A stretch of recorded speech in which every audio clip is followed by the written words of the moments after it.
Pending లో ఉన్న SC ST BC OC minority విద్యార్థుల ఓవర్సీస్ స్కాలర్షిప్ బకాయిల రూపాయలు 303 కోట్లను వెంటనే విడుదల చేయాలని డిప్యూటీ సీఎం బట్టి విక్రమార్క ఆర్థిక శాఖ అధికారులను ఆదేశించారు.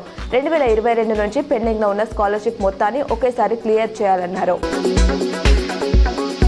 నిజామాబాద్ జిల్లాలోని మాధవ్ నగర్, అర్సుపల్లి, అడవిమామిడిపల్లి ఆర్ఓబీలకు సంబంధించిన పెండింగ్ లో ఉన్న రూపాయలు 13.5 కోట్ల బిల్లులను వెంటనే విడుదల చేయాలని ఎంపీ అరవింద్ ఉప ముఖ్యమంత్రి ఆర్థిక మంత్రి బట్టి విక్రమార్కను కోరారు. సానుకూలంగా స్పందించిన మంత్రి బట్టి బిల్లులు మంజూరుకు కృషి చేస్తారని ఎంపీకి హామీ ఇచ్చారు.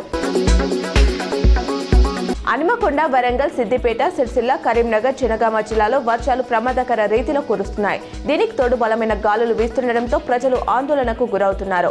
పలు చోట్ల వృక్షాలు నేలకూలాయి. కరెంటు సరఫరా నిలిచిపోయింది.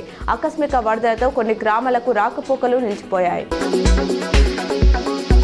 జూబ్లీహిల్స్ ఉప ఎన్నికల సందర్భంగా అర్బన్ ఎమ్మెల్యే ధన్పాల్ సూర్యనారాయణ గుప్తా బుధవారం బీజేపీ తరఫున ప్రచారంలో పాల్గొన్నారు. రహమత్ నగర్ డివిజన్ పరిధిలో ఇంటింటికి తిరుగుతూ బీజేపీ అభ్యర్థి లంకల దీపక్ రెడ్డిని గెలిపించాలని కోరారు. నియోజకవర్గ అభివృద్ధికి బీజేపీనే ఏకైక ప్రత్యామ్నాయమని ఎమ్మెల్యే అన్నారు.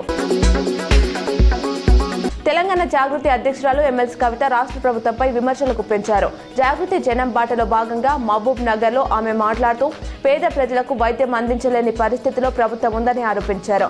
జడ్చర్లలో యువ రైతు వైద్యం అందక ప్రాణాలు కోల్పోవడం దురదృష్టకరమని కవిత ఆవేదన వ్యక్తం చేశారు.